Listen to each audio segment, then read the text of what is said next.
Good evening and welcome to another segment of Girl Abundok, where we dive into the stories of stars making waves right now. Tonight we're here with Miss Vivian Ke Astona. We're so grateful to have you here tonight. I'm also glad to be here. Kamusta naman? How's life lately? Life's been good lately, Tita Girl. I'm happily living with my kids and other blessings we receive and so on. So Mercury Drugs is the leading drugstore in the Philippines, right? So how did Mercury Drugs become the leading drugstore in the Philippines? Can you share us the history of success of your company? Oh yes, Tita Girl. Actually, it all started with my daddy. Lumaki po sa hirap yung father. Nakatira lang sila sa maliit na kubo.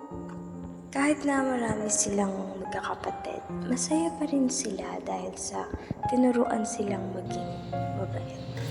Ngunit maaga po silang naulila kaya mas lalong nagsikap si daddy hanggang sa pagtanda niya at nakapasok sa isang pharmacy in his late 20s. Yung pagtatrabaho niya sa isang pharmacy ay tinuring niya responsibility para sa daily life ng mga kapwa niya, Pilipino.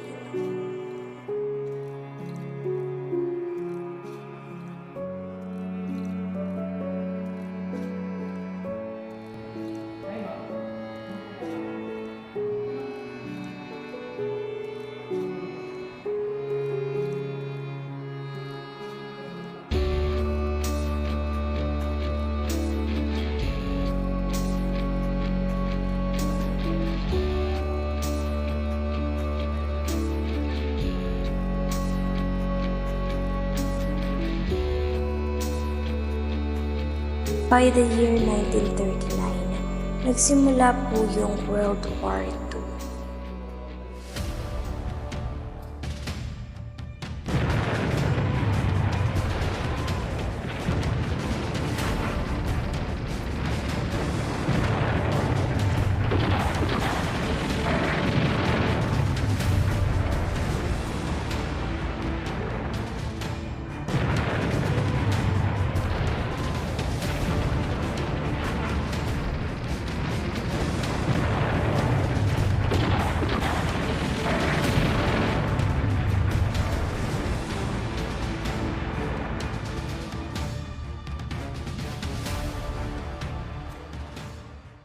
Dahil doon nawalan po ng trabaho si daddy dahil nawasak yung mga establishment sa lugar nila including yung pharmacy na pinapasukan niya.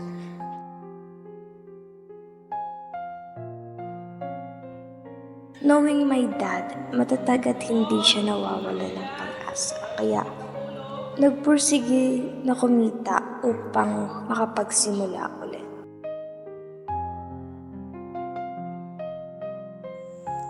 By that time, marami na ang nagkakasakit at nangangailangan at itinuring niyang responsibility yung pagtulong gamit yung kaalaman sa mga gamot.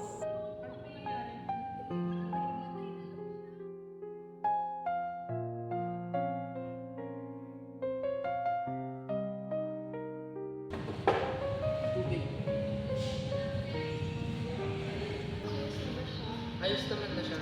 Ito, dapat yan. Siguro dahil lang sa tindi ng operasyon. Sa halagang 100 pesos, bumili siya ng isang bottle ng gamot na sulfathiazole tablets. Then, there it started na dumarami na yung bumibili sa kanya ng mga medicines, dumarami na yung mga supplies niya. Pero hindi mo talaga may iwasan na magkaroon ng mga kakompetensya. There are times na may gumagaya sa kanya. They sell fake medicines kahit walang reseta. Tama. Ano bang sakit ng ginagawa? Ito sakto. Ito loperamide. Gamot yata ito sa nangulit. Tuwing kailan ito nakaputo Siguro twice a day.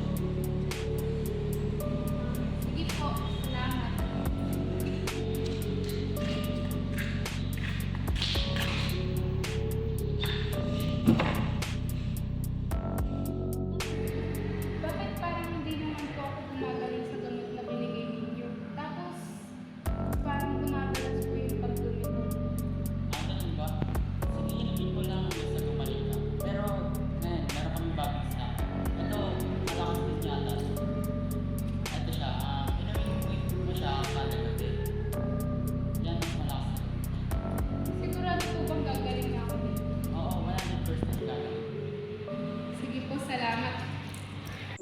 daddy, he trusted na kaya niya ipagpatuloy yung business niya. Hanggang sa nakapagpatayo na siya ng sarili niyang shop. Actually, before, 17 hours open lang ang Mercury Drugs. But because he knew the needs of people are unpredictable, he made it 24 hours open.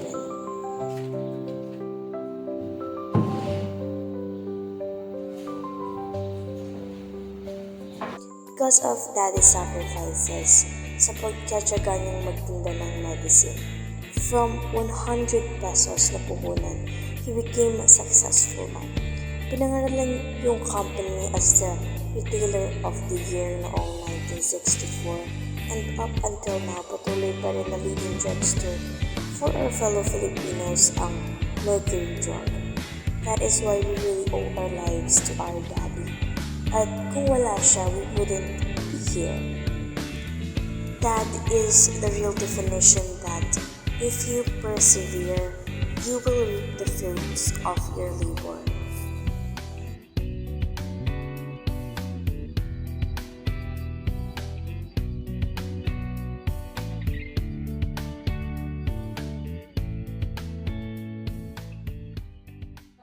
Actually, Tita Girl, my father was a very good father.